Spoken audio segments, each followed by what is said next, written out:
The Prophet Muhammad ﷺ told us that whoever builds a mosque for Allah, Allah will build for him a similar house in Jannah.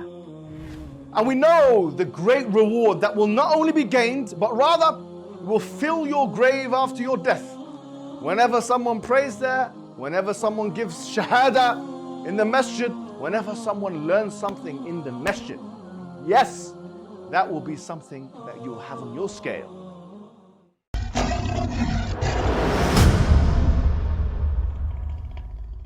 Assalamu alaikum wa rahmatullahi wa barakatuh. How are you guys doing? And welcome to another episode of the MH podcast, the most irregular podcast on the internet.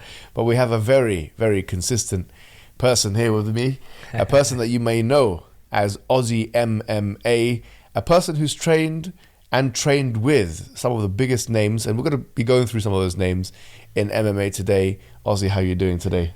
Thank you so much, my friend. I'm doing very well. Thank you for having me Alhamdulillah. here. Well, thank you for being here, first of all.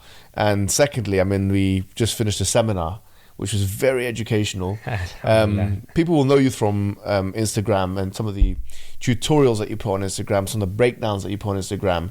And you've developed a system which seems to be a synthetic system, which amalgamates some of the kind of like USSR, if you like, Soviet-style training for wrestling and grappling and the arts, as well as some of the Western ways of doing it. Is that a correct assessment, do you think? Yes, 100%. You have noticed that very well.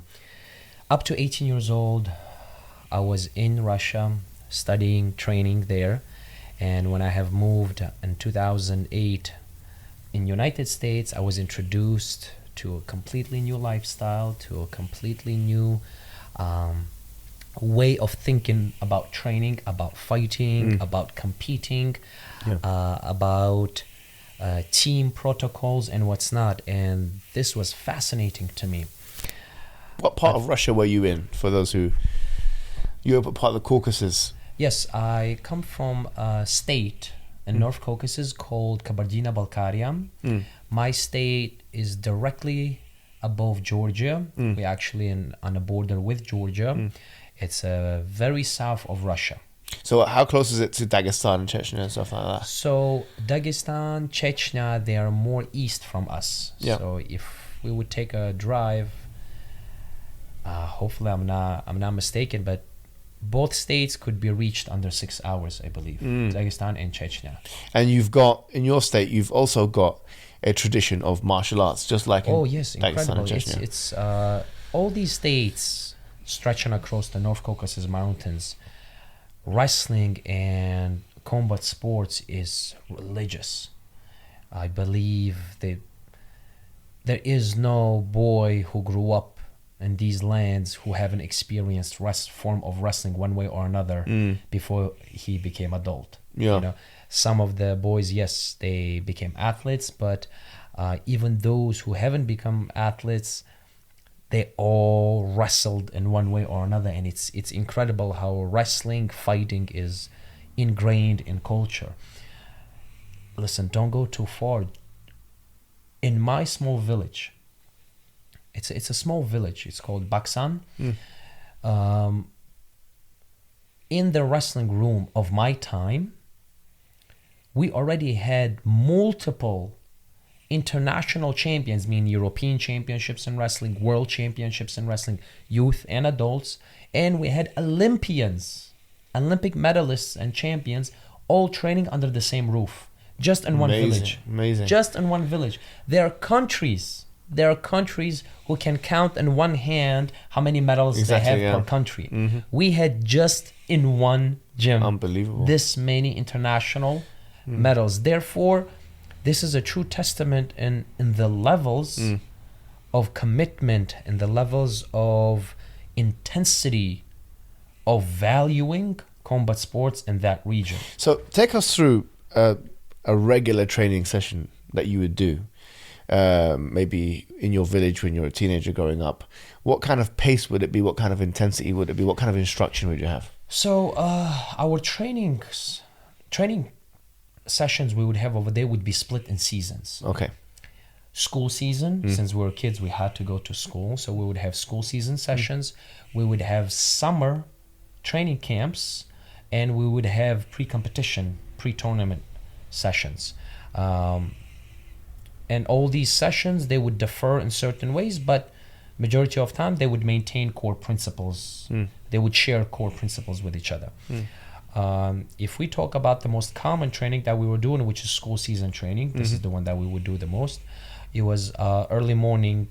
We used to wake up. Those who lived closer to the gym was obligated to show up to the gym and do running, either around the gym complex or within the gym. We used to have a humongous facility. It was 6 wrestling mats. When I say wrestling mats, is if you imagine the wrestling circle mats, the full circle, 6 of those lined up. So it's a pretty big space. So we would show up. We would either jog around those mats within that facility, or sometimes coach would make us go outside and run outside of the building. Is it a bit like, the Iranians have this thing where they have a very long warm-up, maybe like an hour or something? Same thing with you guys. Yeah. Because majority of them, they really took a lot of programs from USSR. They would come, they would study, they would watch. So many of them are influenced by the USSR program, because USSR science, they put so much investment into sports at that time. And so yes, we would do those running stuff, and then we would do some plyometrics light. We would do some standing wrestling drills, like pummeling, drags, stuff like that. pummeling, but everything was done very light, with a low intensity. Then coach would give us a lecture, and we would quickly run back home, shower, go to school. Okay. Yeah, go to school and finish school, come home, rest, eat. If possible, do homework. If you're a bad boy, go outside, play, get dirty. But 5:30 or 6 p.m., everybody sharp in a gym. So everyone's training twice a day, basically. Yes. And not everyone who could. Everyone who could. I used to live very close to the gym, so I was forced to be there twice per day. And that's it. Evening session. And each time is like what? How many hours each time? So morning session is hour 15 minutes. Evening session is 2.5, 3 hours. Where the first hour, if not more, is gymnastics, wrestling gymnastics. We would be doing these. And what about the rest of the time? Is it more high intensity, low intensity? Then this is where we get into. This was my favorite type of training. This is what I missed in United States. When I moved to United States, they weren't training like this. We were doing semi-live drilling, where it's not just I did the move, you did the move, and in between it's a gray zone. We just get up, talk, we look around. No. So for example, if we're drilling double leg takedown, so the coach gives us a task. Okay, boys, we're doing double leg takedown from a symmetric stance off of a head snap. We start the mat. He blows the whistle. We start the clock, and the way how we drill is not static. One guy just standing there and letting the other guy do it. So the guy who performs the move always 1 or 2 units of intensity above of the guy who's receiving the move. So he's letting him work, but he's not stopping him from... Exactly. Yeah. So now, as I'm shooting on you, on my drilling partner, if you see I'm so bad at it, you're not gonna give me a false sense of success and just fall on your back. You would be letting me know, hey, this wouldn't work. Yeah. It's just one example. Another example, as I take you down, you wouldn't just relax and fall on your back. You would actually act how you would move in a real match, but it's just, you would always be one step behind me. Does this make sense? Yeah, it makes sense, yeah. Then another part, I'm huge on this. Everybody who has been training with me lately, they know this very well. After one completes the takedown, boom, score happened. We don't just stop and get up. After the score happens, the moment score happens, the guy on the bottom now is performing his defensive wrestle up into the neutral. So now you kind of practice in one move, but in reality you practice in 5. One as a major move, and the other ones are sub moves according of how we fail, what position we're in, how I grabbed you, and what's not. So the drilling was like a live match with X amount of resistance in certain area, less amount resistance in the other areas, and a little bit more resistance in the third areas. And it would just keep going like you're doing a match. No talking, no stopping. Your brain, your body, your mechanics are always in a taste of the battle. There's never stopping. You understand? So majority, not all of the drills, but majority of drills were done in this format. Then we would do a lot of positional live matches, meaning we would start either negative and positive position. One is in an offensive headlock, the other one is in a defensive. Coach blows the whistle, we go for 15 seconds. No matter where the match takes us, we stop after the second whistle, we change the offense and defense, we continue. Same things on a single leg, same thing deep on a double leg, same thing on a half pin position, 3. So a lot of specific stuff. A lot of specific. And every Thursday, I still don't know why it was Thursdays, every Thursday evening time we would show up. Everybody was supposed to dress properly how they would dress for a tournament, meaning proper shoes, proper singlets and everything. And every Thursday evening we would show up and it would be full freestyle live matches. So it's like one day of proper sparring. Yeah, full live matches for 3 hours. Really, yeah. 3 hours live matches. But that was once a week only. Once a week, yes. All the other live matches were either semi-live drilling or short live limited matches. Yeah. Like specifically limited to a principle, to a position, to a score, to a grip. It's always differs on what the coach wanted that night. Yeah. You know?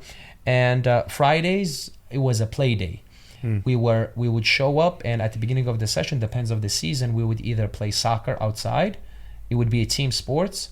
They would make us play. Yeah, they would. That's why we see like Khabib and stuff playing basketball. Yeah, like yeah. Kind of, it's part of the culture there. Yeah, yeah. It's part of the Olympic system. All individual sports all individual sport players were supposed to play team sports, and all the team sports players were supposed to play individual sports. Interesting.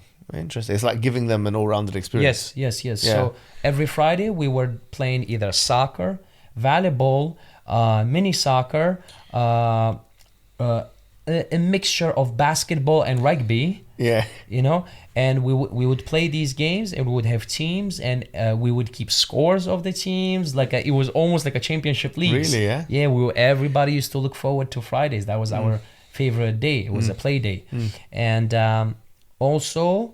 I remember at one time when we used to go to training camps. Every training camp, our coach was, because majority of our training camps were done with the gymnasts and ping pong players, because the training facility of the camp was huge. So few different teams, few different disciplines were doing camp at the same time. So every time they would force us to play ping pong with the ping pong players. Yes. Proper ping pong player. I'm okay. When I used to train Jackson Wink Academy, I was the champion of the academy. Yes, because of your formative because years. of the yes. I when I opened my very first gym in United States, one of the things that I did was I invested in a good ping pong table. Really, and I had a ping pong table in my gym. People were like, what the hell is this? This has to become a real man. You got to play ping pong. So and I was able to pass down the habit to the younger generation of my students, and majority of my students back in New Jersey, when I used to live there, till this day they play ping pong. Is there any benefit from a martial arts perspective? 100%. Really? 100%. It's humongous. The benefits are humongous. Really? And the sad part, we were never explained in Russia the benefits of it. They were just shut up and do it. And only when I was it like hand-eye coordination, it's not reaction? It's gonna take us the whole podcast for me to explain. But basically, when I was studying APIT training, athletic performance enhancement training, and motor skills, the improvements, the modifications that you can do to the body and what's not, one in the top of the list of healthiest physical activities a person should do is sports that deals with the footwork, an object, foreign object in your hand, through which you're supposed to aim and hit another object which needs to be sent somewhere else. Unbelievable. So that's your tennis, ping pong, now paddle. Yeah, everyone's doing that now. It is incredibly healthy. And while you're doing all this, so footwork, hand and eye coordination, foreign object that needs to become part of you. And within that foreign object, you have to hit another object that's not part of you. So imagine how much connections needs to happen. All that under dynamic problems. Meaning the problem constantly changes. The direction of the objects change. The speed of the object changes. It's very hard to guess where the ball is going to be next time. You understand what I'm talking about? Yeah. So this brings a humongous effect on a human's brain development, which results in amazing reaction, coordination, sensitivity, which results in lesser injuries, better performance. Interesting.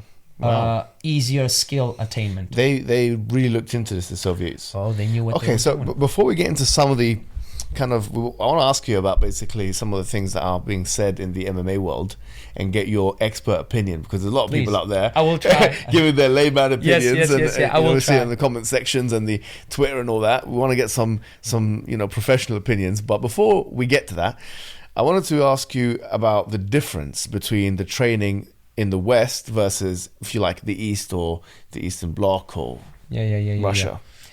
Man, there's a lot of similarities in the terms of core principles. At the end of the day, you have to get better, you have to preserve your health and win the fight. Yeah. It's some core principles are always the same. Core values are the same. Yeah. Obviously, this is not a secret anymore. The training approaches, the philosophies are different. Yes.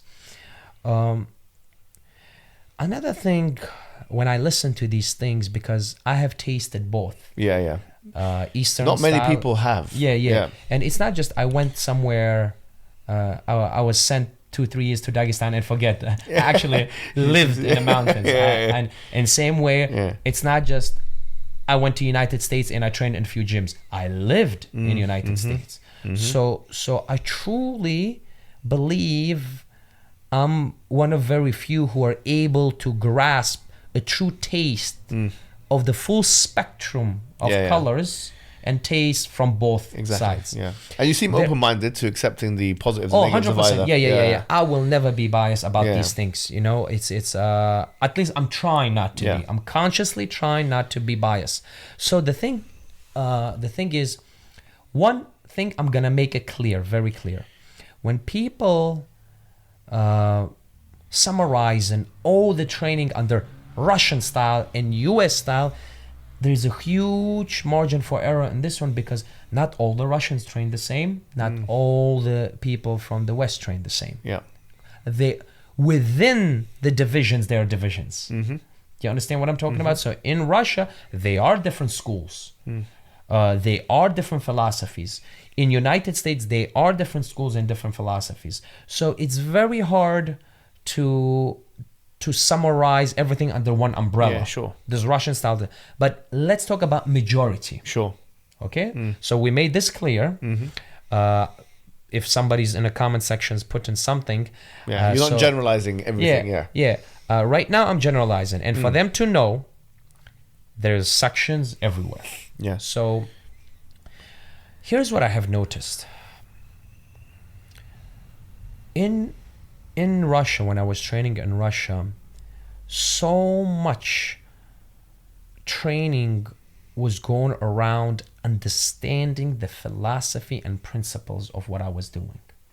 There was long lectures before and after sessions. Yes, they were forcing us to be educated. I remember every week we were showing up with our school report cards for the coach to see if we're doing good in school or not. And if we don't do good in school, coach wouldn't allow us to wrestle. Because they knew how much we love wrestling. So they were using wrestling as a leverage for us to do good in school. Meaning they focused a lot on an intellectual approach.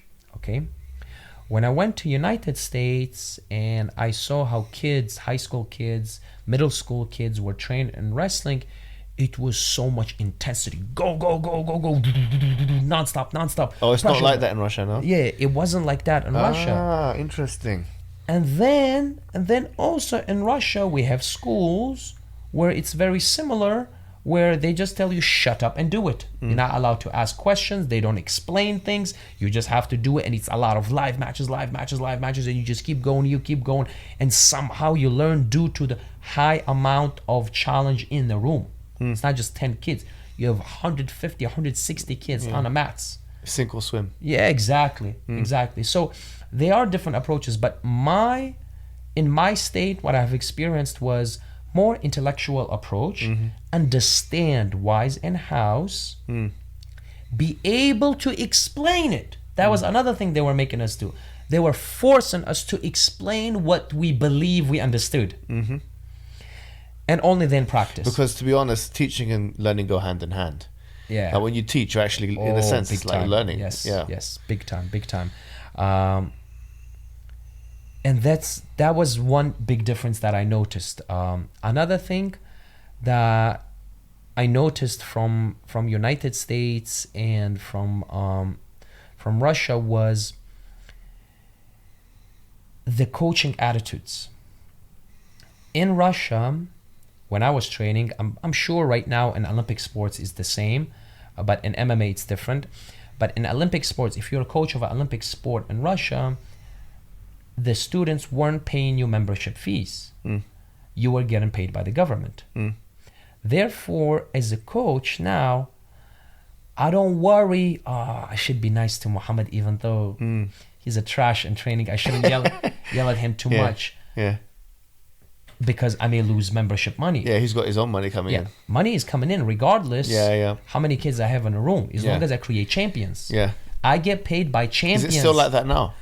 Olympic sports, yes, I believe so. Olympic sports, it's the same. Yes. You're getting paid. You're getting paid by the champions you have in a room, not by the amount of people you have in a room. So what they focused on was the quality. If you're not doing well, they don't care about your feelings. Yeah. They're not going to babysit you.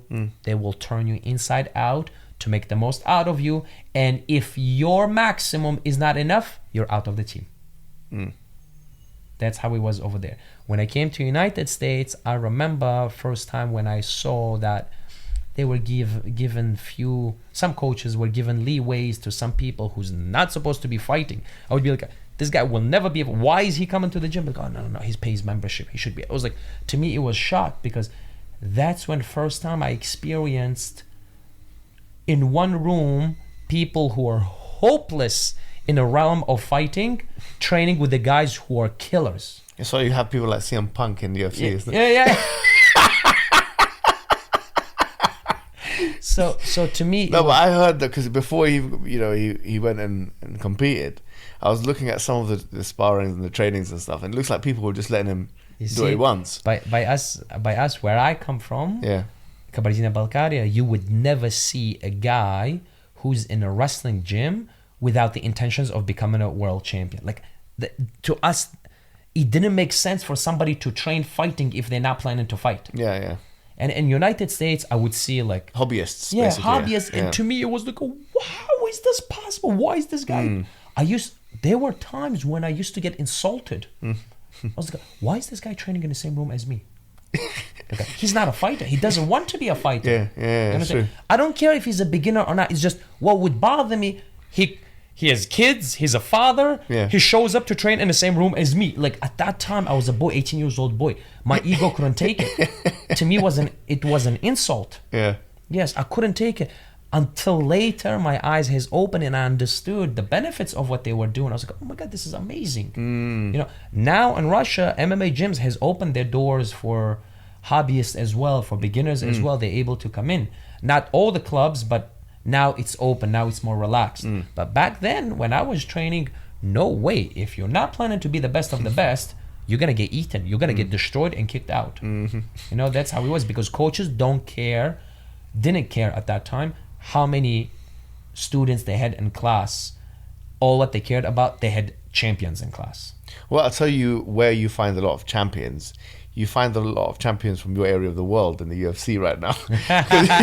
you've got people like, obviously he relinquished his title, but you got Islam Makhachev. Yes. Now you've got Ilia Topuria from Georgia, which is right around the corner from you guys It's as all well. USSR. Marab, which I Yes. think you're in good communication with. Yes, a good friend yes, of yours, yes, isn't yes, he, yes. Marab? Me and Marab, we're good buddies. Yeah, and many others. Ankalev as well, Ankalev. Yes, yes.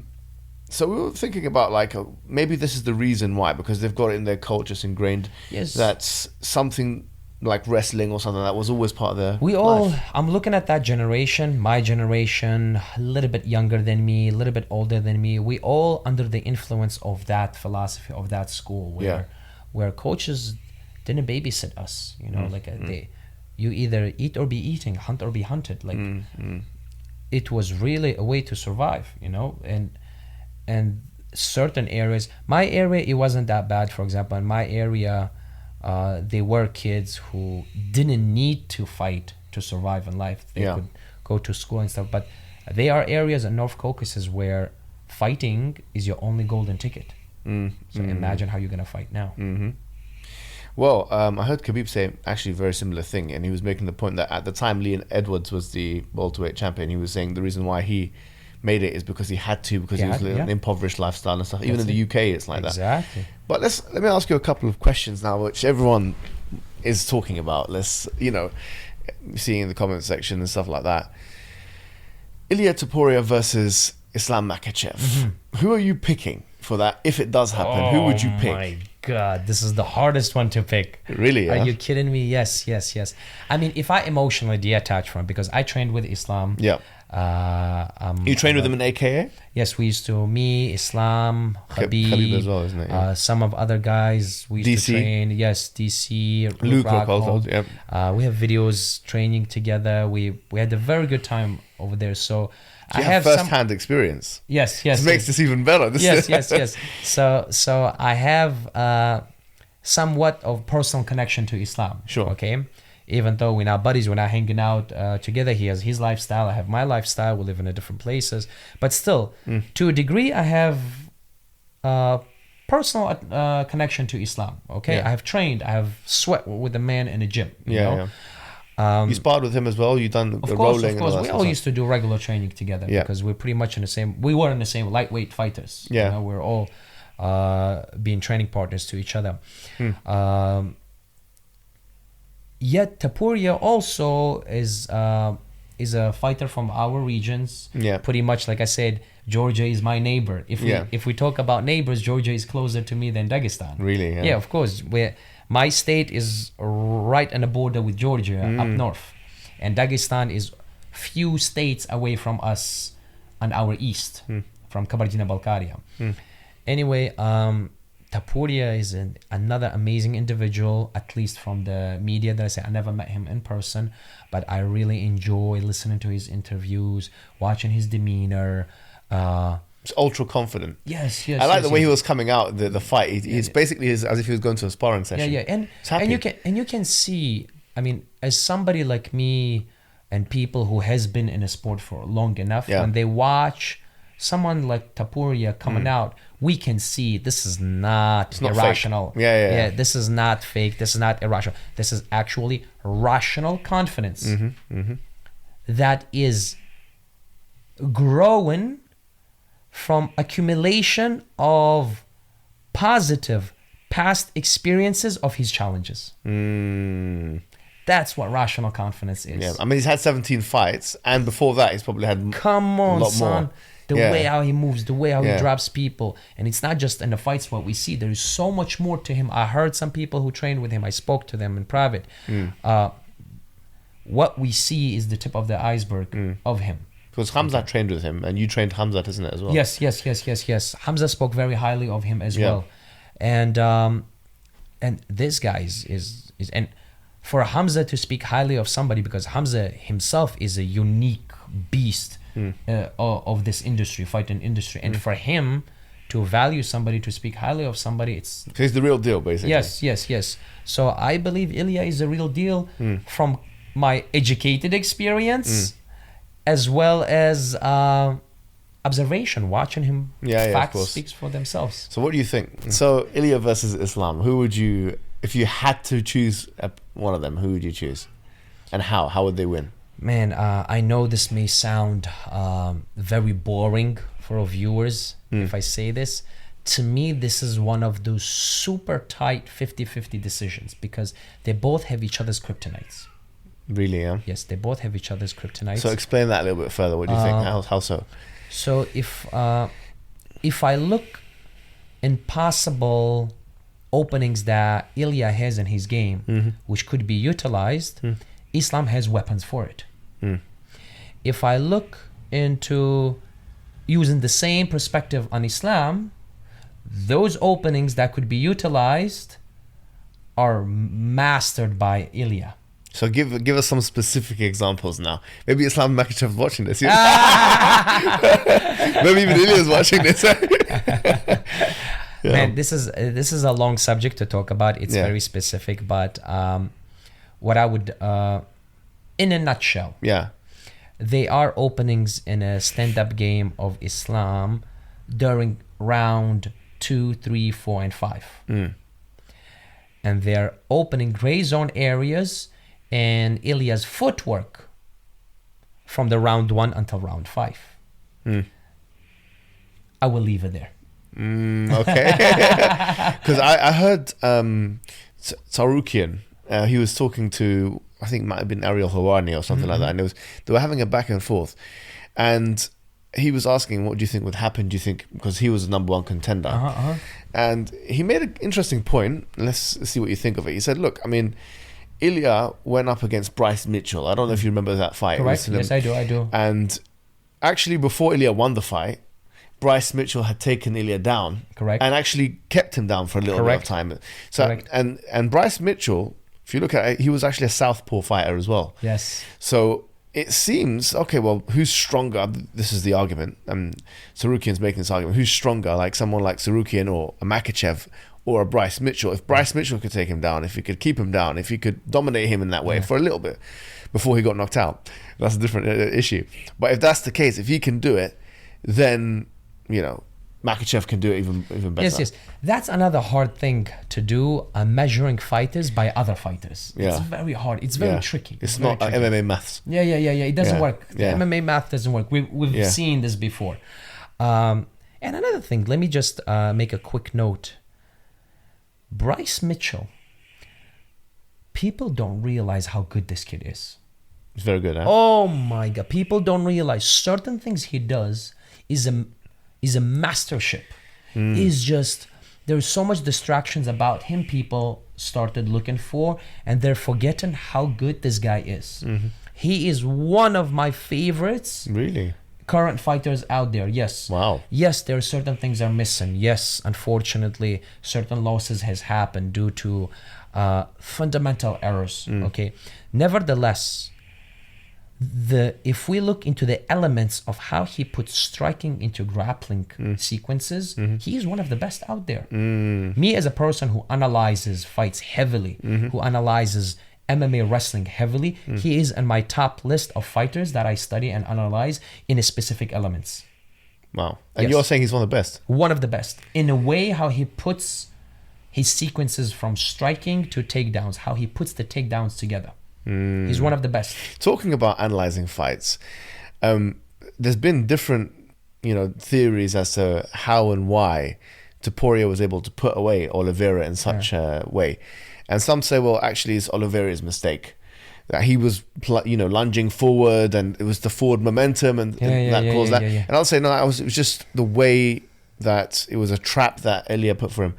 I would like you to see, because UFC have put this up, and we'll do a bit of an analysis please, of it. So I'll put it on my phone here. I'll get to the sequence at the end where the knockout takes place. So another thing is, you see, with such a high level fighters like Topuria, watching the last 10 seconds of the sequence would be very deceiving, because fighters of his caliber usually take sometimes a whole round to build one fundamental attack. Okay. So when I watch that sequence, when I watch what happened with Ilia and Oliveira, I had some flashbacks from some of my striking coaches back in New Jersey, how that combo that he did was preconditioned 2 minutes before. Really? Yes, everything he has done before that knockout led him to this. That was the result of the work he has done about 2 minutes or 90 seconds before that knockout happened. And that's actually one of the things that John Danaher used to emphasize on us a lot. Every time he would give me a name of the fighter to watch, he would always make sure to remind me, do not watch the highlights, watch 3 minutes before, 3 moves before, 3 rounds before the final act. Because there was that grappling exchange they had as well. Here we go. And he tried to put in a heel hook position. He failed that. Here we go. got We're up. building it. Yeah. How they started the fight, the dynamic that they started with, how he made him feel. To be that the honest, fight was even gonna go. psychologically, Charles Oliveira didn't look confident. Exactly. He looked a bit Because nervous. Things went off rhythm. Things went off rhythm. Really, what makes a great fighter is the ability to impose his rhythm, his distance, and his pace on his opponent. This is what majority of fans don't see. Fans see the mechanical parts, the last mechanical acts, the knockout or submission, or some awesome takedown or some awesome kick. They don't see the invisible part behind that. The management of the distance, the hazardness a fighter makes about himself, the feeling that he forces his opponent to take. Would you say that you could summarize all this into the psychological component? It's not just psychological. It's a physiological. It's how you move, how you stand, certain things you do, body language, shoulder twitch. You make a little skips forward, little skips backward, because you're creating enormous amount of information that is thrown at your opponent to be analyzed. Now your opponent is analyzing every single muscle twitch you make during your fight. He's watching. He's either analyzing it consciously or subconsciously. So what happens is when you move in a certain way, when you do certain techniques, for example, you shot, he defended. Now next time, how you gonna use the shot? Because now that shot is in his head. Or you throw a kick right into his forearms. Outside people look at it, oh, he missed the kick. But That hurts. that hurts, and that leaves a mark to a degree in every fighter's head. Will you utilize on that mark? Does this make sense? Yeah, 100%. There is just so much to what the naked eye can see. Yeah. That's why often... The intangibles. Yes, thank you. It's just so much. So watching Oliveira versus Ilia, to me was fascinating, because at least I assumed from the past experience that I have, I assumed that Ilia beautifully built that knockout within the last 90 seconds to 2 minutes prior that act. It seems like he done the same thing with Holloway as well. It's like he knew that was going to happen. Yeah, it's just with Holloway, it took a little bit longer time, but the cooking was there. The cooking was there. He seasoned him well. He did certain temperatures here, certain temperatures there, flipped him one side, flipped him the other side, and then when it was ready, the strike came. No one in the lightweight division will cause him a problem, or do you reckon Tsarukyan will cause him an issue? That's another thing. Everybody in the top 15, even top 20, are potential havoc. Paddy? You never know. Maybe his chaos can help him. Really? You know? Yeah. It's you can. One thing I learned about MMA: you cannot count anybody out. Yeah. You cannot count anybody out. The sport is so unpredictable, and the thing is, which Ilia is gonna show up that night? That's what we forget. Perfect example: Cowboy Cerrone. When I was training with Cowboy Cerrone, never in my life, out of everybody who I have trained with, I'm saying this with a 100% confidence and with the factual data. I have trained with the world-class athletes throughout my career. Yeah. The best of the best. Could the be legends. GSP. Thank you. You actually trained Khamzat, isn't it? Yes. Have you trained with John Jones? Of course, me You and John have? Jones, Really? we used to spar together, even Really? though he was so much bigger than me. Yeah. He would adjust his levels. We used to grapple with him.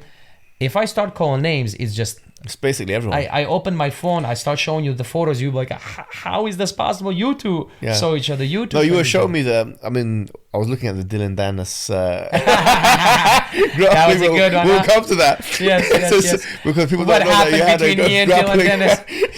He learned Russian wrestling from me That well. was humiliating. Yes. Yes, before But- the Paul brothers and all that. So out of everyone Yeah. that I have ever experienced Yeah.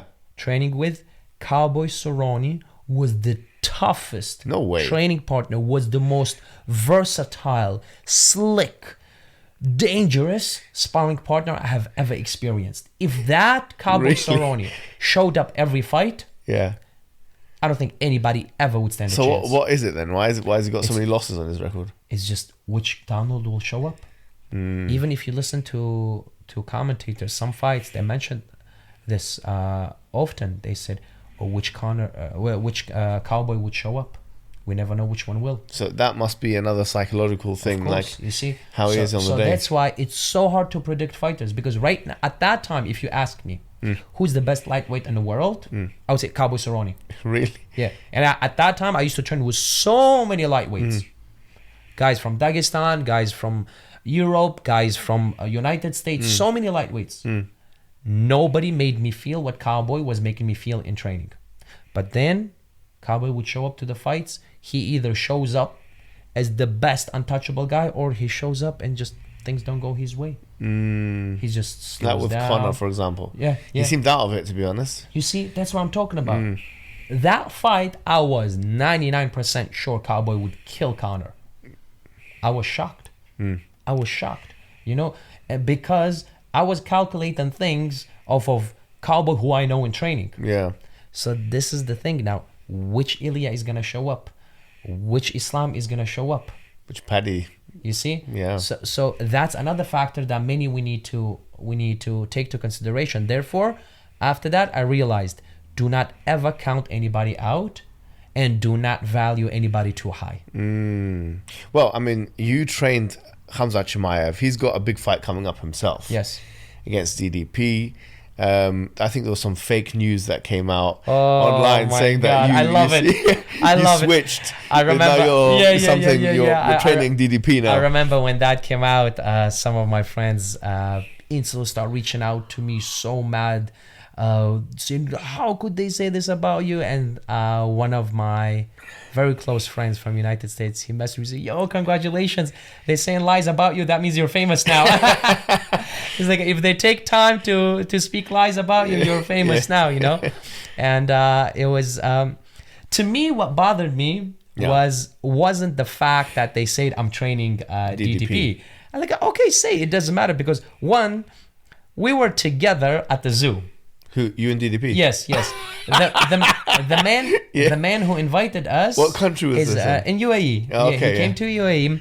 I believe he came to buy some property over there, and he came with his coaches, so he doesn't miss training. So now he's with his coaches, and you think I'm gonna go in there and train DDP? You know what I mean? Anyway, we are invited by a very good friend of mine. He's a local. He's the owner of the zoo.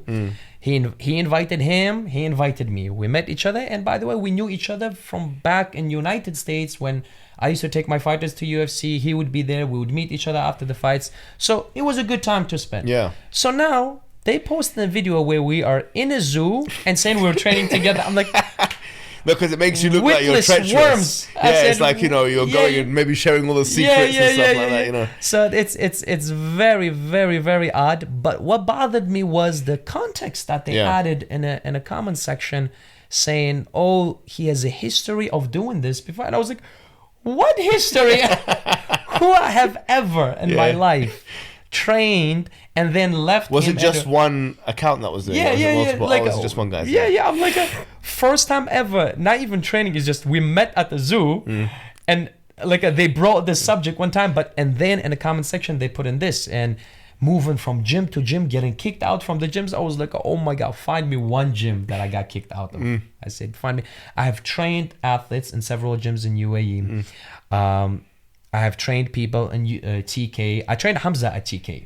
Oh, Tam Khan's Yes. gym. Yeah. I trained Hamzat over there. I trained Hamzat in Abu Dhabi. I trained Hamzat at Which Team fight was that Naguera. for? a fight against 𝙗𝙪𝙞𝙡𝙗. Okay. Yeah. Yes. So I have trained him at TK, and I was supposed to stay at TK, and I trained another fighter at TK, and they were asking me to stay and be the head coach of the place. I was actually announced as a head coach of the TK. As the yes. This is me, not me coming up with a. It's public knowledge. It's a public knowledge. Yeah. It was, they put it on their own social media.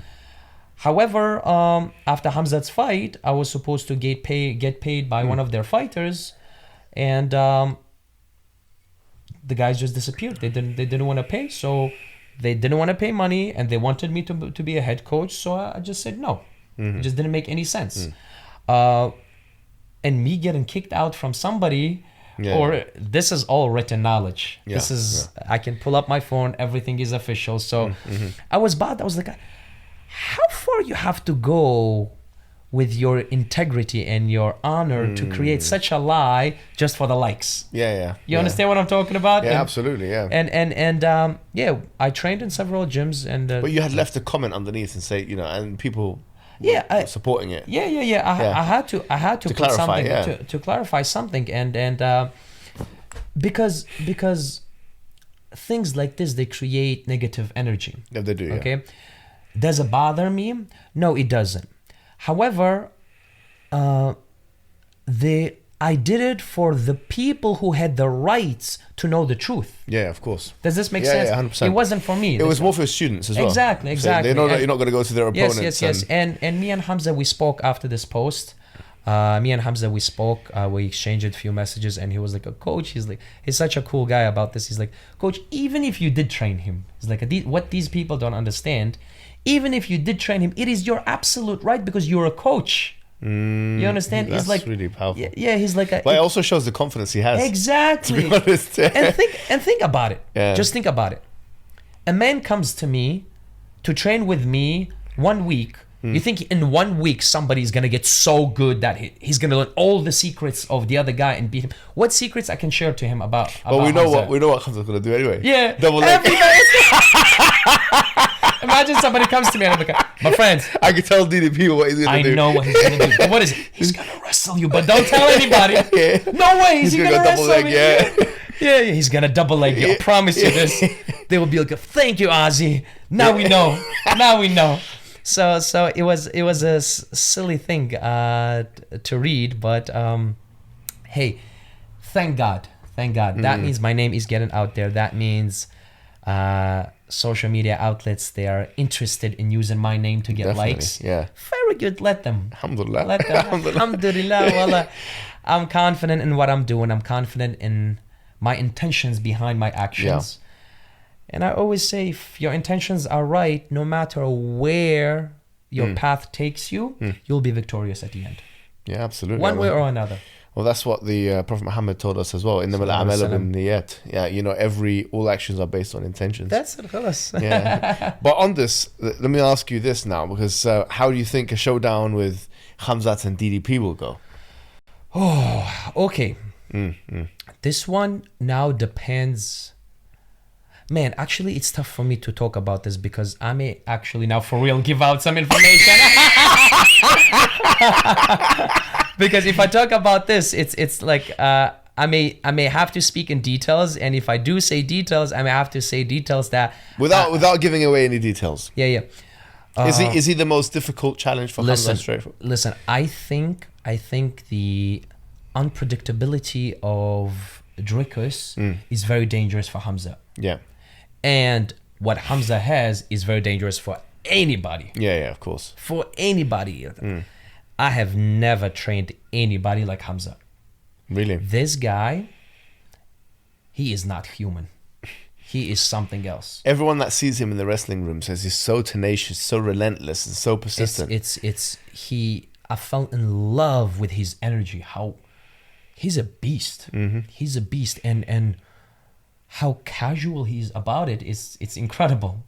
Shows up, comes in, not even once. I mean, there were a few sessions. What did you see? What did you witness in the training sessions with him? What standout things did you witness with him? That's what stand out. It's his mentality, it's his perspective, it's his killing instinct,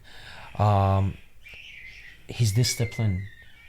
They were out of 3 months that I have trained him, maybe 1 or 2 times he was late for a session, okay, due to traffic or some unexpected things. But every session he was there 30-40 minutes before, stretching, preparing for a session.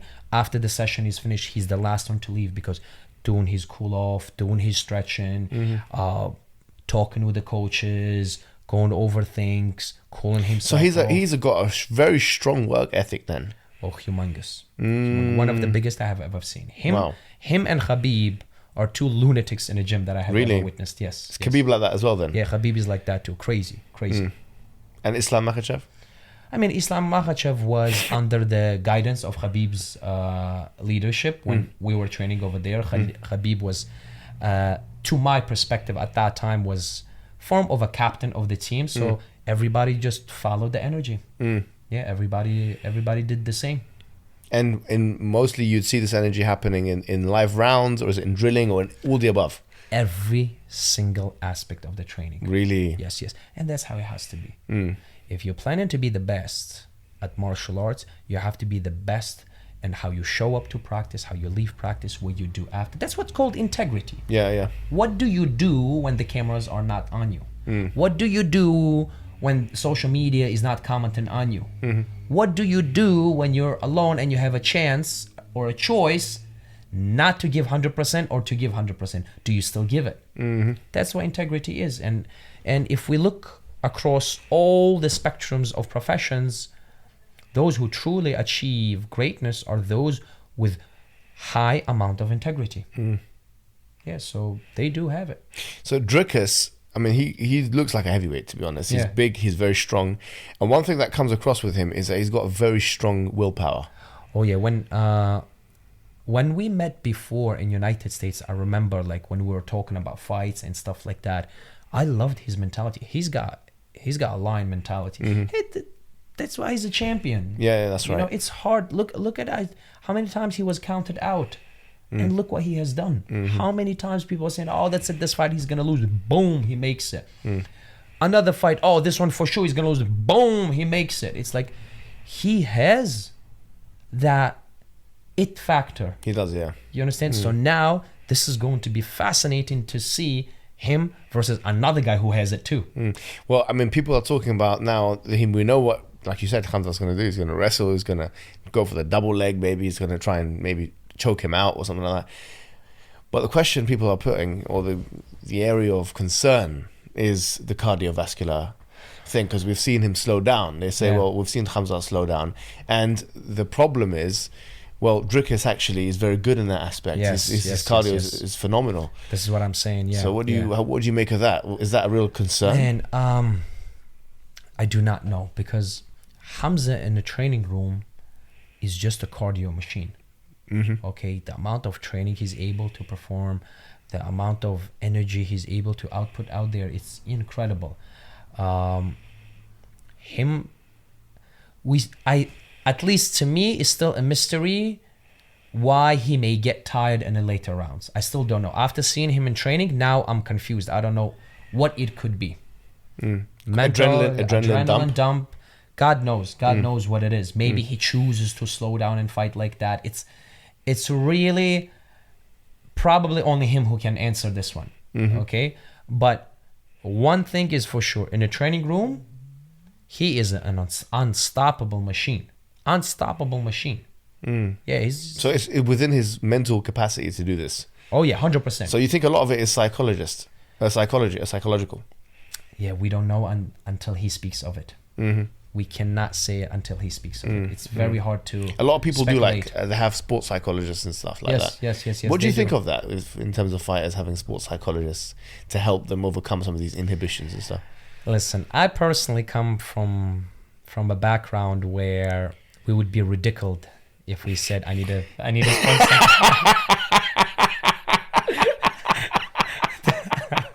If I said I need a shrink, they would shoot me in the head. You know, it would be impossible. So I come from the background where let me put it this way. I don't talk on my social media about religion. Okay. Sure. But since we're talking about this one, I'm in a good company to speak about this. People hear it, but Where I come from, how we manage stress is through our religion. It's very powerful. Islam is our psychiatrist. Islam is our mentor. Islam is our whip. Islam is our candy. Islam is our strength and weakness. Islam is our guide and confinement when we need it. MashaAllah. Okay? So, what's this shrink is going to tell me that Islam doesn't tell me? It's true. You know, like It's true. that's how I see it. I may be wrong. Okay, I may be wrong. One of the reasons I don't like to talk on my page about religion and politics due to my realization that I don't know nothing about anything of religion. That's why I'm shy to speak about it. But this I can say for sure.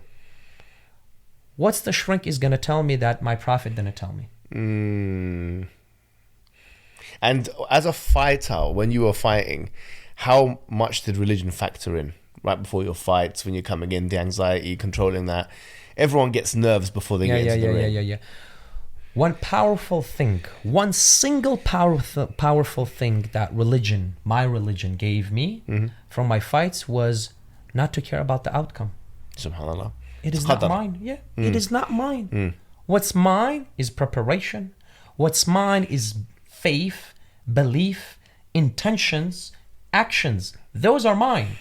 Present moment is mine. Future is not mine. Future is in Allah's hands. I'm a prisoner between two breaths. I don't know when the last one is inhale and the last one is exhale. SubhanAllah. So this gave me, that specific factor gave me power in my challenges. I don't even want to use word fighting because it's too limited to say just fighting, because I use this mentality in every endeavor that I was faced with.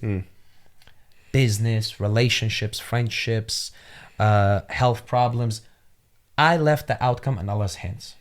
Do you think being a fighter and going through a process like that helped you with things like relationships and... 100%. Really, yes. Did it make you more tough in those areas? Of course. I wouldn't want to say word tough. I would say word resilient. Yeah, resilient. You know, tough can be tricky word. Tough can be tricky definition, but being resilient, 100%. What saved my life on a daily basis when I moved to United States, and there were times when I lived on the streets. There were times when I left a place where I was living and I was literally on the streets looking like this and smiling, Allahu Akbar, I don't even know where I'm going to sleep tonight. Like I have no place to stay anymore. I remember those times. What helped me to push through was the weak belief that I had in my God, the weak Islam that I had in me. That saved me. And imagine a man with a stronger belief, stronger faith. As stronger your faith, stronger you climb. As stronger your faith, bigger enemies you get. However, your resilience rises too. You know? So yeah, 100%. Faith helps a lot. That's why I believe so many MMA practitioners, they're faithful, spiritual people. You know, majority of them, they are. Yeah, I mean, if you look at the history of UFC champions, a majority of them are either Christian or Muslim. Yeah. You know, it's clearly religion has had an impact on their... 100%. Yeah, it's religion is such a powerful and pure essence of life. Faith, spirituality, if it is... I view it as a sword. You can use the sword to save a life, or you can use the sword to take the life. Okay, the faith, the religion comes to me, in my perspective, one of the perspectives you can use for religion comes as a sword. How will you wield it? Okay, will you wield it for evil or will you wield it for good? So it helps, especially at such a primal activity as combat. Faith is the last part that's left in your heart. Not your Mercedes at home, not your friends, not your coach, not your great training partners, your facility. None of it is with you in a cage, except of the rational confidence, the mechanical and intellectual skill set of the arsenal, which is all facilitated by your faith. Because your faith gives you resilience, your faith gives you willpower. You were explaining in the seminar actually, which I find quite fascinating, and I think GSP has a similar thing, but it's not like the one that you have. And you had this kind of like a system. It was almost like a hierarchy of different things. Yes. And at the bottom of it, you had like spirituality, Yes. which is the most essential thing you said Correct, for a fighter. So I have this thing, I call it a pyramid of a perfect fighter. Okay, and I did it with 5 layers. Sure. The very first foundational layer carries the highest amount of importance in the pyramid, because that's what carries the rest of the layers, the rest of the pyramid. And that very first layer in my pyramid, as everybody who has trained with me at extended amount of time, they know, because I'm speaking of this once in a while in my regular classes. The very first layer is a willpower. It's your spirituality, it's your faith, it's your belief, it's your resilience, your integrity, your discipline, your will to do something with such a investment, where the tough, the very rough truth, where when you step in a cage, it's not just you ready to die. You want to die for what you do. Wow. If you go tonight in the cage, if this is it, tonight is the night, you're happy going tonight to the other side of life, doing this activity. That's what separates the greatest from the average. You know, I read a couple of books on willpower, and I found it very powerful and useful. One of them was from a very, very accomplished psychologist called Roy Baumeister. And the book is called Willpower, actually. It's easy for people to remember. But he had all these experiments that he'd done. And basically, from my understanding, there are 2 takeaway points in that book. He actually done experiments in a laboratory. He done like a very famous radish, it's called radish experiment. One of those things is that he says willpower is finite. It's not infinite. No one has infinite. But he says it can grow like a muscle. Oh, 100. Yes. It is scientifically proven. Yeah. It is scientifically proven. Yeah. Willpower is a chemical reaction in your brain, which can be triggered, which can be trained and modified, 100%. And the interesting thing of the willpower, you lose it if you not use it. Yeah, that's basically that's incredible. It supports that book. Yeah. Incredible. Yes, you'll lose it if you not use it. Another book that I came across and I read and I finished, and it's really good actually. I think it's called The Power of Self-Discipline. And it's by Peter Hollins. Okay. Once again, he talks about willpower. He cites all these kind of things, but I think this element of things for an athlete sometimes is overlooked, and that's why I liked when you mentioned this, because I was like, this is really in line with the most modern psychological investigations. Correct. You know, so you say willpower is at the bottom. It's the number one thing. And what informs willpower, faith in this spirituality, will inform it at a stronger way than anything else.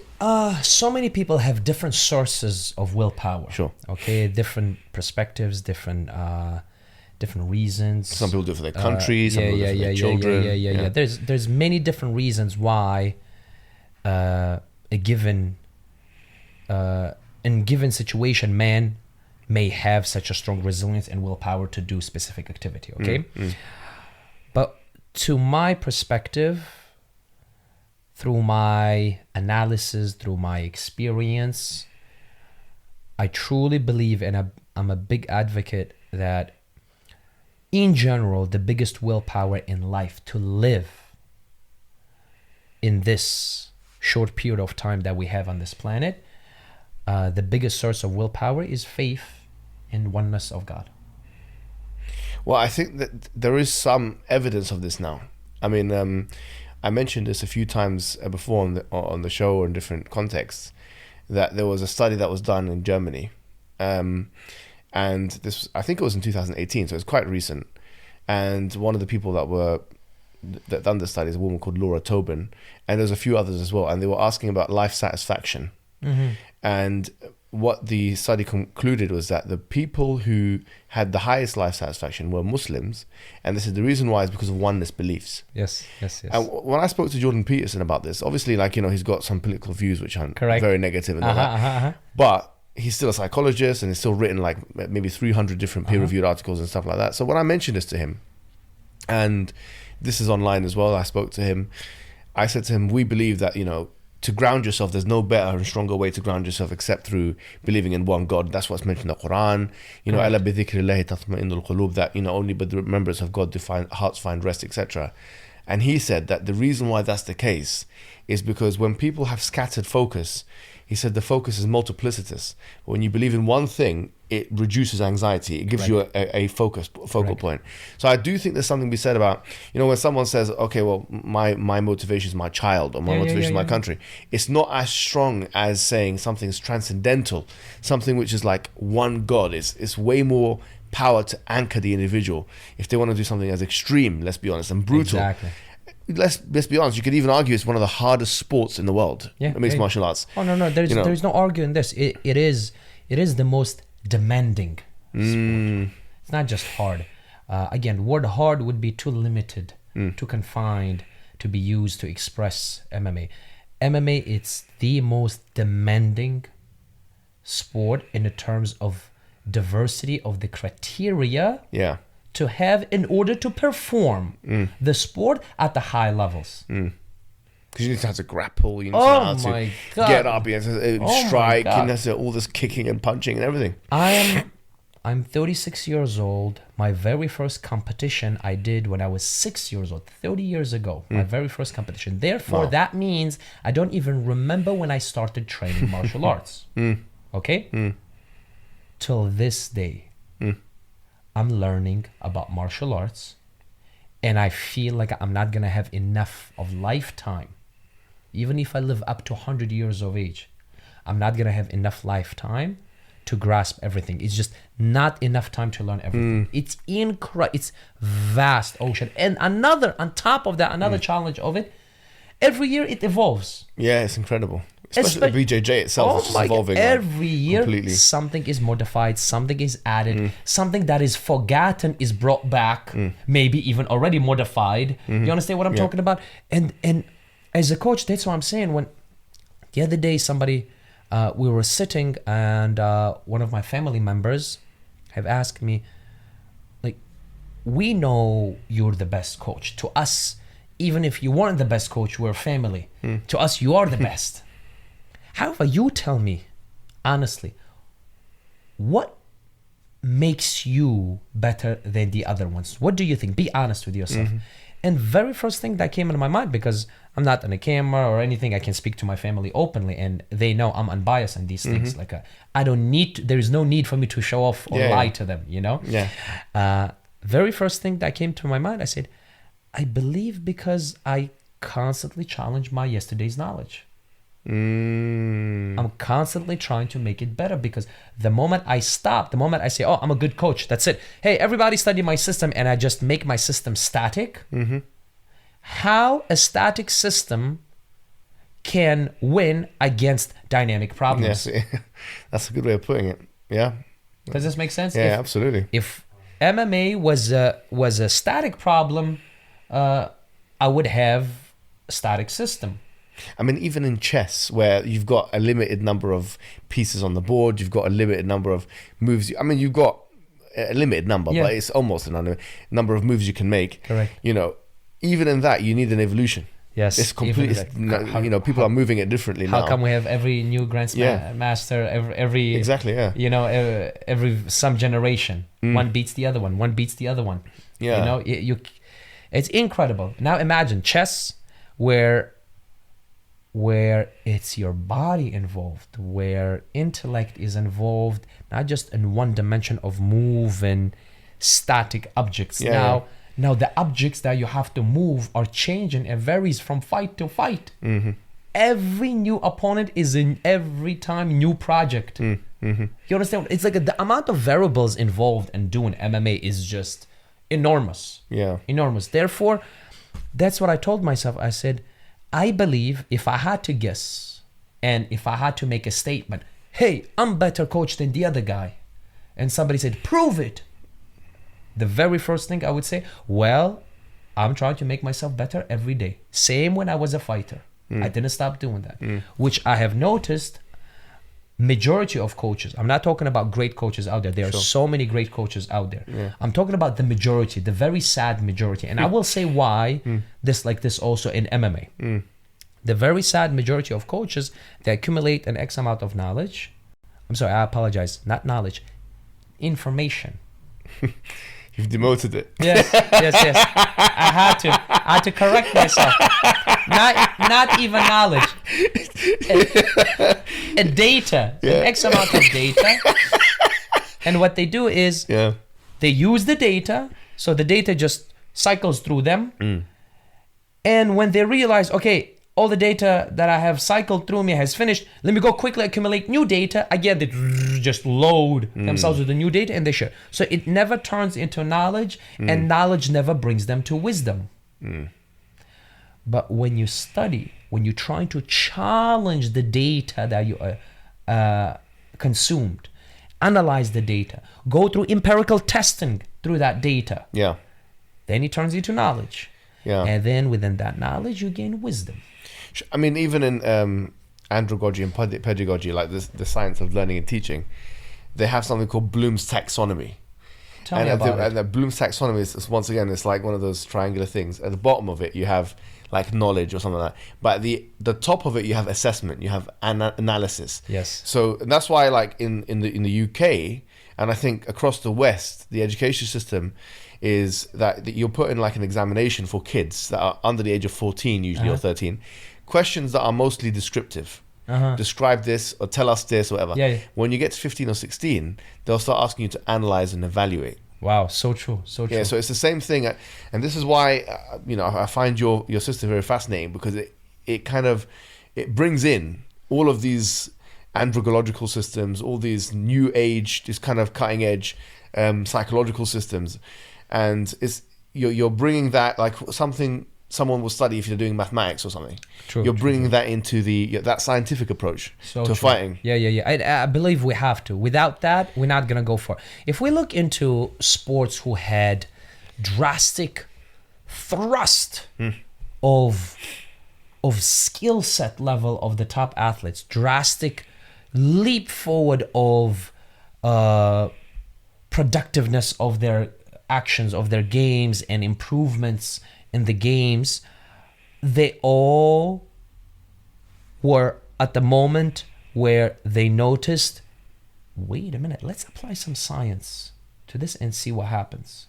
Soccer, they applied science, game has changed. Hockey, they applied science, the game has changed. Gymnastics, weightlifting, baseball. When they added the algorithm to baseball, what started happening? They just changed the game. I mean, before we started, I was telling you about the book I read, GSP's book of The Way of the Fight. Yes, we were talking outside. Yes. Yeah, and actually, to be honest, I mean, I think, tell me if I'm wrong here, but what differentiated GSP from a lot of his predecessors is that he took this scientific approach, or this athletic. He looked at MMA as a sport rather than as some kind of an activity, or we're gonna fight in the cage. No way. Yeah. This is your job. This is your profession. That's why you remember at the seminar I told these youngsters. I said, lads, like you training 1.5 hours in the morning and 1.5 hours at night, and in between just being regular guys, you just cutting yourself out from success big time. Now you're playing lottery ticket.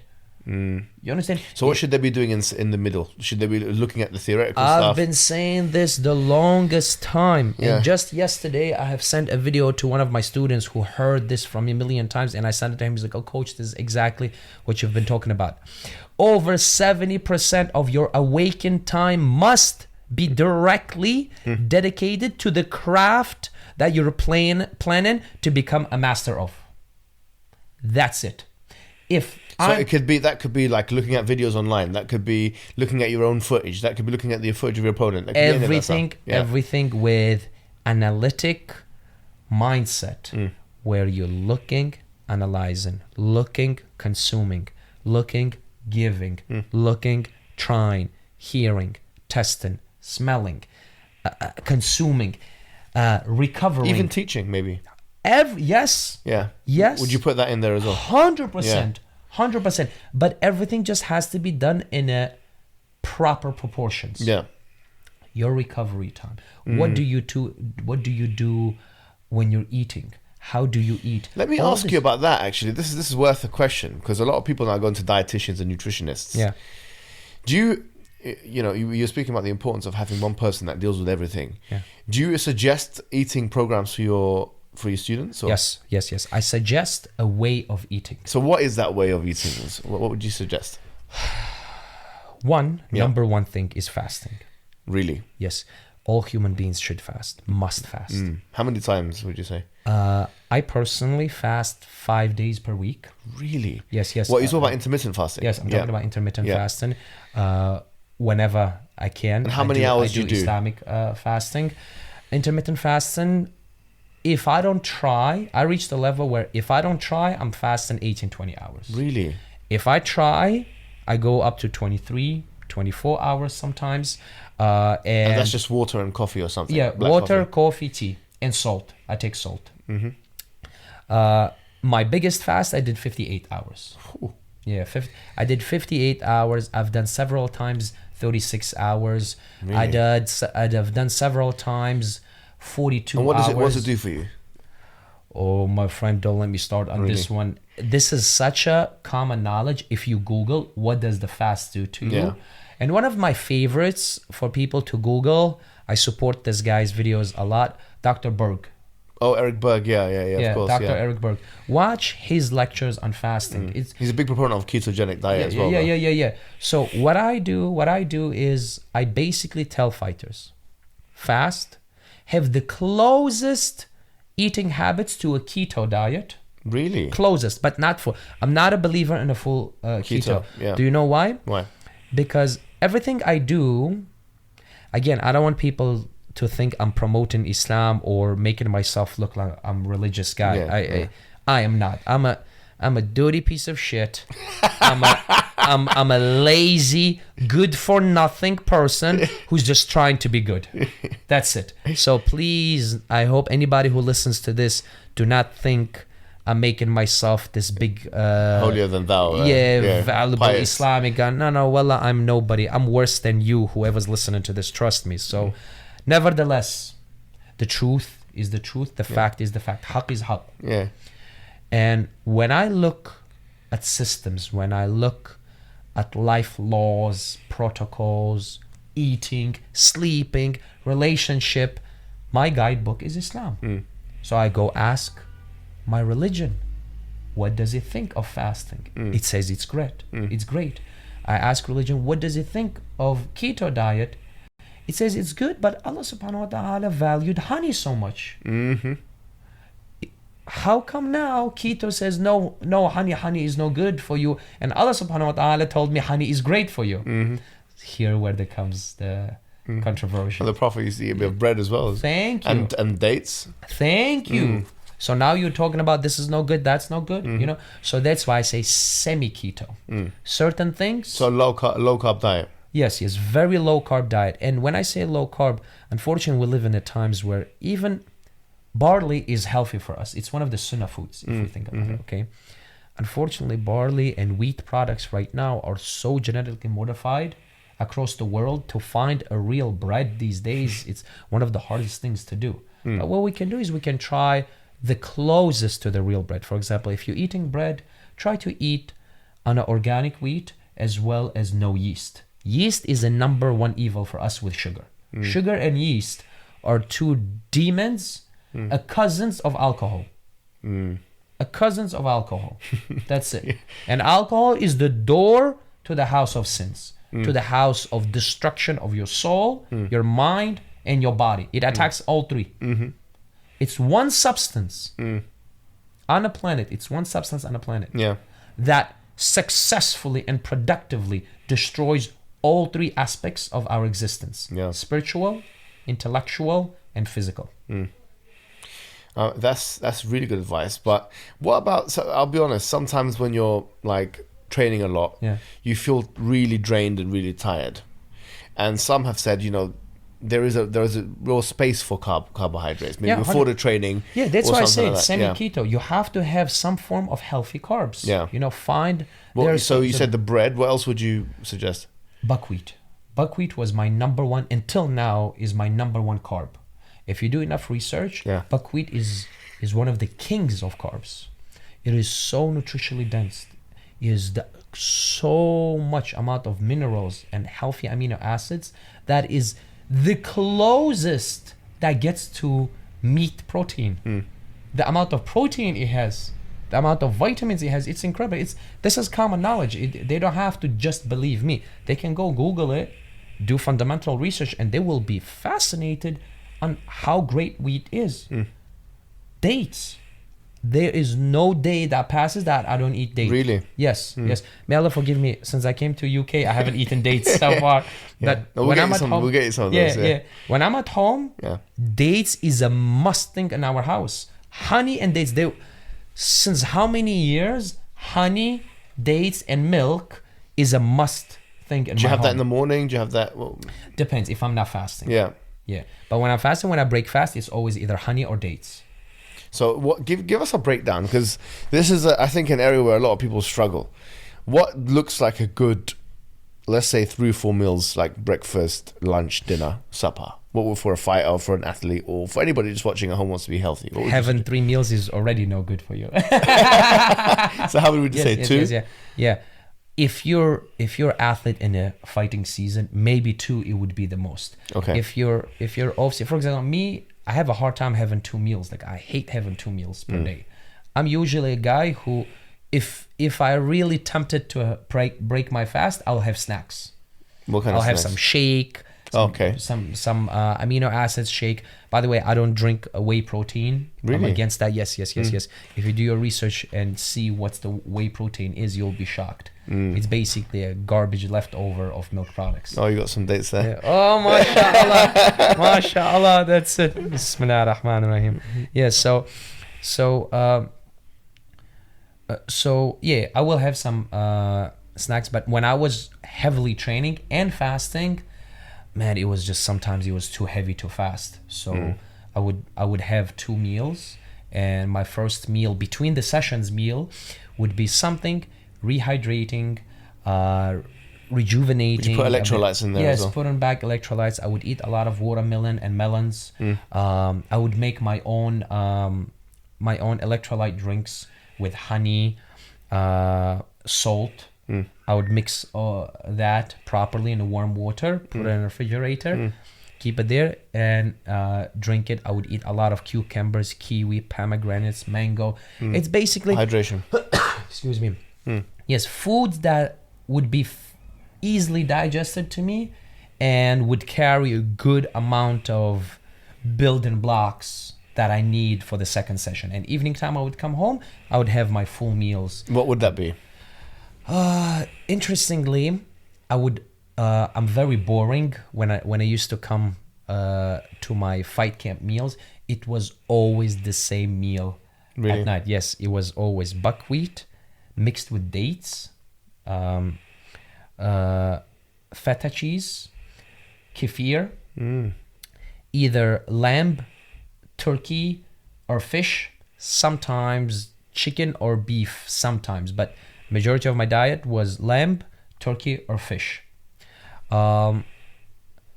Fermented vegetables such as pickles, fermented cabbage. For the salt? No, you need the bacteria. Oh, okay. You know? For the gut. Probiotic. Yes, probiotics, the bacteria. I would have that, and I would make my own sweets.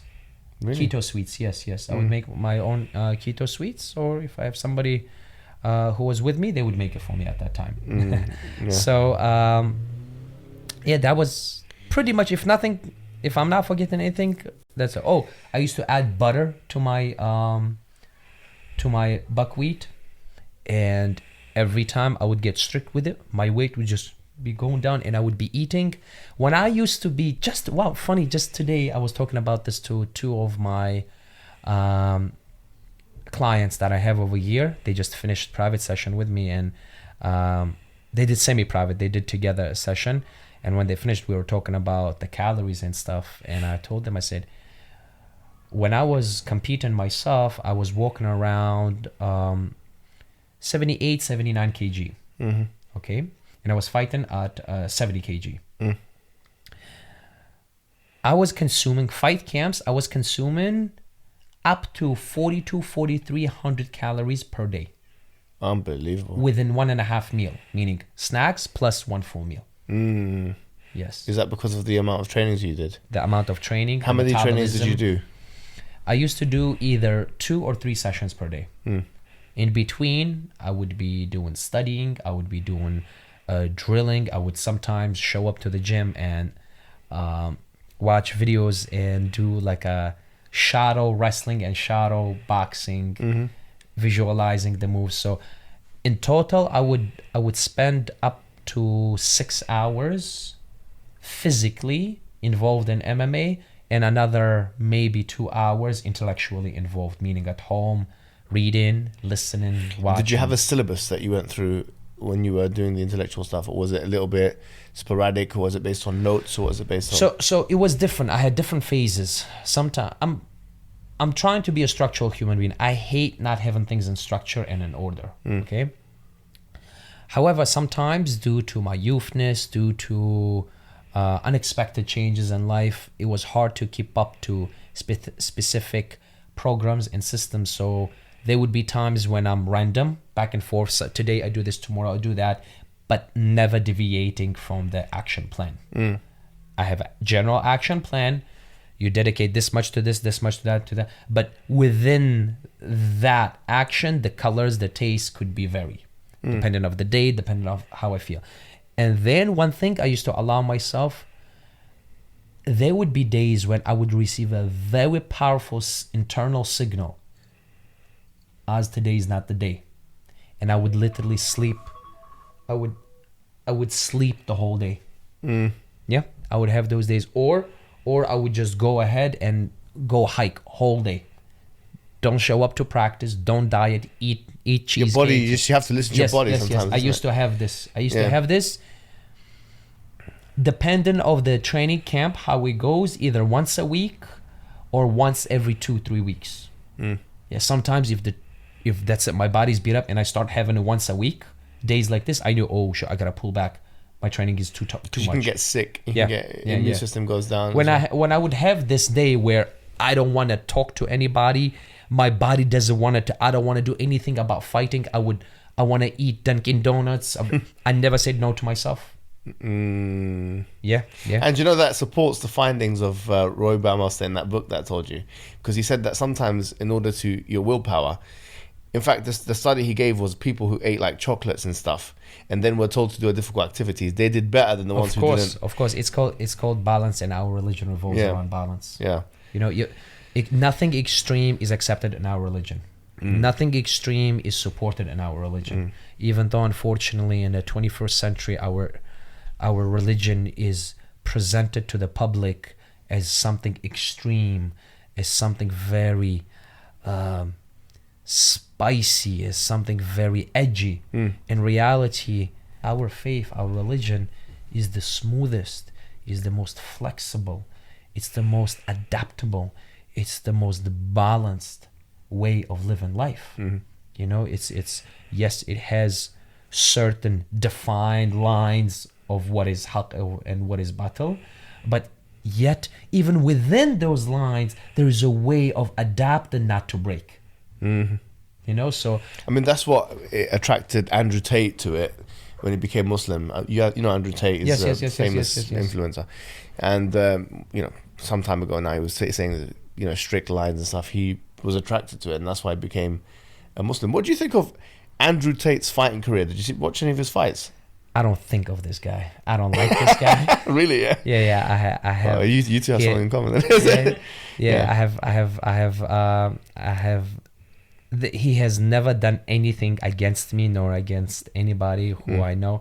Is just there is an aura, there is a way of a speech, there is a way of appearance that character has. And again, I'm saying character because there is stuff I know of him in a real life and him in a avatar life. Okay.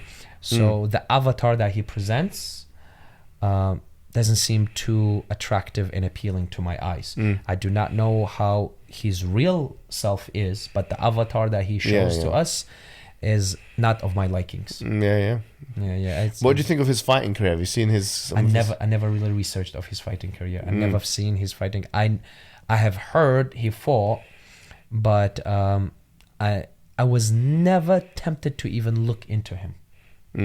After I've seen him once or twice after his videos, because at one point his videos were everywhere. You know? Of course. You close your eyes, you see his videos. You know, his team did an amazing job in getting him out there, and I have spoken to several people of his team, of his social media team, who has developed that avatar. And when they were telling me certain strategies they used, I was fascinated. I said, that's genius.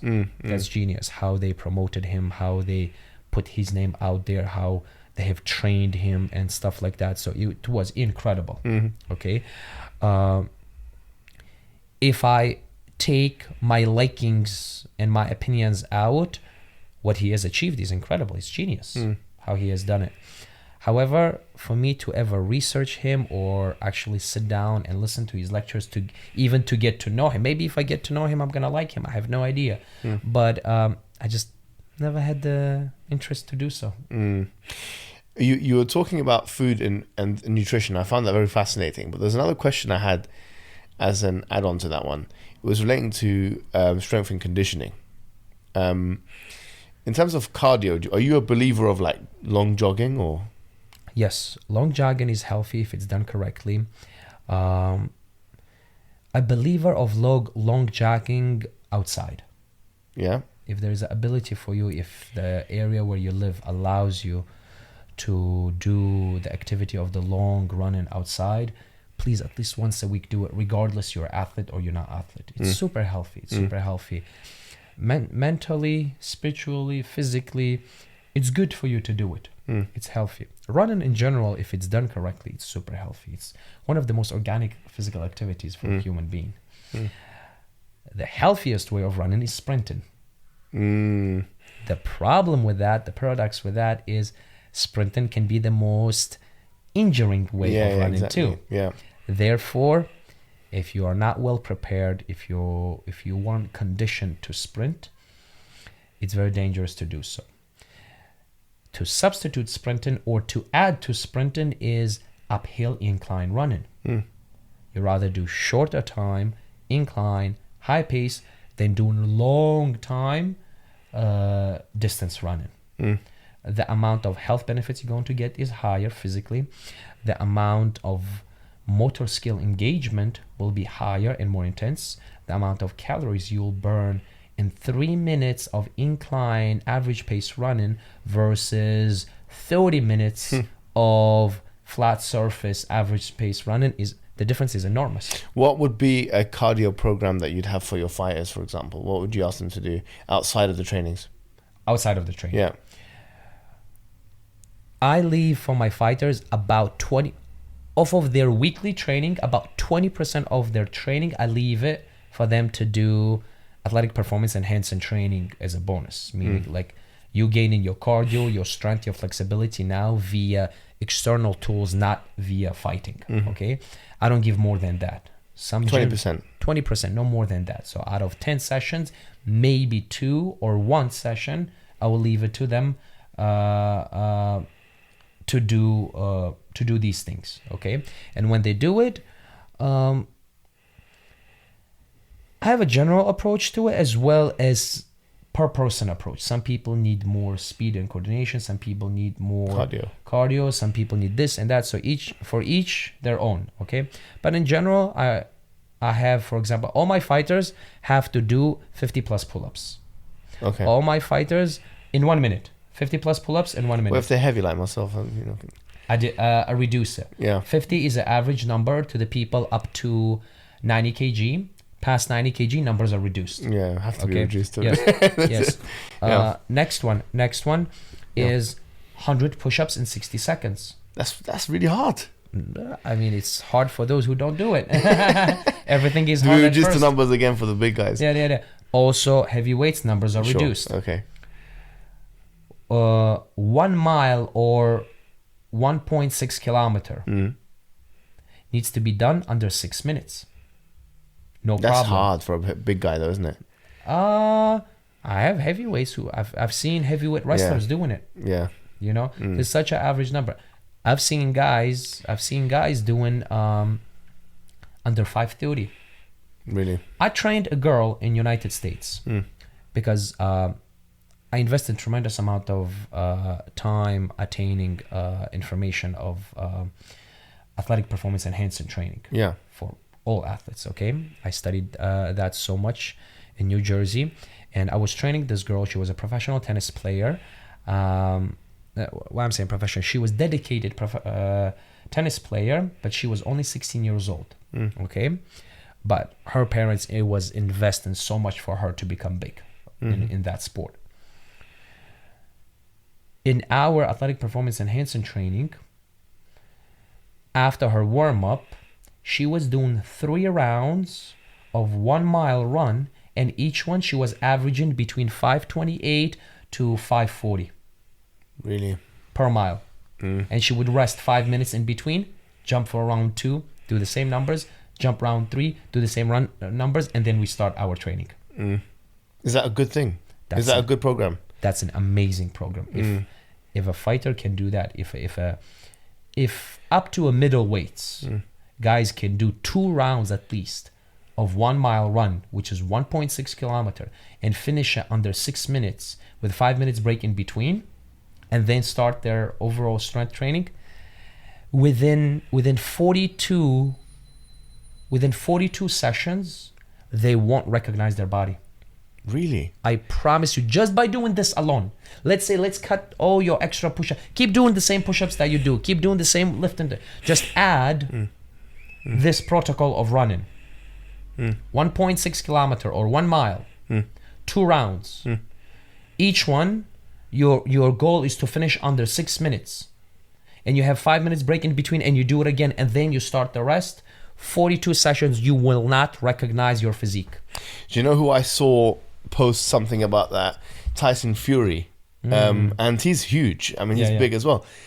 And he did have a couple of, he put down his times, and he had like 1 or 2 that was below 6 minutes. And he had like 6 or 7 of them. Thank you. You yeah. see? So if he can do it. I'm telling you. I'm not telling you what I like. Yeah. I'm telling you facts. Yeah, because to be honest, like 12 rounds of boxing is really hard. Of course. It's like a marathon. So this is what USA scientists has proven to us, and the whole world right now is trying to get their hands on these books. USA is doing a very good job and having their agents stealing these books. I don't know how they do, but well, you're giving it to them for free right now, isn't it? Yeah, my God, yeah. The informants. So they're trying to get their hands on it, but USSR Olympic scientists, they did a tremendous amount of work to develop these programs, and till this day, whoever has these programs, they're using it very well. So this was part of the program? Yes, this is part of that program, yes. So you try and do 1.6 kilometers or 1 mile, and you try and do that below 6 minutes. Correct. And you have a break, and then you do it again. Correct. And if you can do it 2 or 3 times, within 40 days, you'll be amazing. Like I said, a 16 years old tennis player girl, a client of mine back in the days, she was able to do it. So this is real. Yeah. If you're a man fighter and you're not able to do this, we got a problem. And is that in addition to hit training and stuff? Some people go 10 seconds on, 10 seconds off. Yes, it's addition to all that. It's addition to that. And I can say so much about the hit training too, but what do you think of that? It's yes and no. Really? Yes. It's yes and no. They are specific criteria must be in place in order for hit training to be correct. And majority of people who's doing hit, they're not really valuing these criteria. Yes. It's so much. It's such a subject. I can have a whole seminar on this. Yeah, of course. You know, I'm saving a lot of my secrets. You've got to. No, but if someone wants to access your work, where would they go? Right now, the simplest way to get their hands on my lectures, on my videos, talking about strength and conditioning, talking about diet, talking about wrestling for MMA, talking about MMA in general, mindset, all this is right now in my Instagram subscription. Okay, what is your handle? Do you know? Yes. 𝙒𝙤𝙤𝙤 MMA Instagram. They go there, they open. I share a lot of reels and information for public. For They them can to subscribe see. on that. But if they subscribe, this is when they get their hands on exclusive content in my library. So it'll be information that we're talking about today, but much more detailed. Correct. All of it, it's there. I'm making posts every week, sometimes twice per week, and right now I have almost 200 hours of footage Really? in that library. Yes. And that's on Instagram. That's on Instagram. Yes. Well, it makes it easier for everyone, doesn't it? Oh, that's what I did. Yeah. A to be good honest, coach yeah. is making it easy for his students Of to course. attain the information. Yeah. But to do And it, it's not structured, isn't it? It's structured in a way where majority of the videos, as you scroll through, you see it's MMA, diet, MMA, strength and conditioning. Yes, as you scroll through it, it's relatively Recovery. simple. Yes. Everything is there. Everything is there. I didn't ask you about recovery, but maybe I'll do so off camera. But it's been a pleasure having you today. Well, Mohammed, I felt like home. Thank you so much. No, honestly, Appreciate we've that. got the dates. We can eat Yes. those after that. Now we got the dates. Yes. Can Let have us that. finish. We'll get some proper food as well, actually. Awesome. But Jazakumullah khairan, thank you for Oh, yeah, that. And but- people are definitely going to be subscribing to your subscriptions. I think it's an investment. Look, I mean, people buy all kinds of things. Yes. People buy Netflix. People buy sandwich. People buy chocolates, cakes, whatever for that kind of price. You pay £5, £10. I don't know how much it costs a subscription, but then something like that, and then you've got an access to a library, which can actually transform your life. Like, Man, you said it. To You be said honest, it so good. Yes. I just don't see why especially a young man watching this, wouldn't want to go on Aussie MMA and subscribe. Thank you. Listen, you it's a must. guys are amazing. I'm very pleased and honored to hear all these wonderful and kind comments you guys made on my work. I'm so happy we met through very good people. Yeah. Afi, Adam, these guys, they organized these seminars here in UK. I had so much joy sharing information with all who attended the seminar, and it was fun to look into the eyes of these youngsters. Yeah. They were How much also hunger- happy to be there. Yes. Yeah. It made me want to do even more. It made me want to show even more. I was very excited. I was sweating. I was like, whew, moving in action, Yeah. and I really loved it. You and got now, real passion for it. That's what counts, I think. Thank you. And now sitting here and adding on to that seminar that you attended yourself. Yeah, of course. And us now sitting here talking, I think when good people meet good people, good things happen. Hopefully we're among those good people. Jazakumullah khairan. Thank you so Thank you, my much. friend. Thank you. With that, assalamu alaikum wa rahmatullahi wa barakatuh. Hey you, are you wasting your time on social media again? Your brothers and sisters in Islam Net from Norway are establishing a masjid, a dawah center. Establishing a masjid to convey the message of Islam is one of the best deeds a Muslim can do. There's a huge need for it in Norway. You know this and I know this. So that makes the reward even greater. So give generously and Allah Azza wa Jal will give you even more.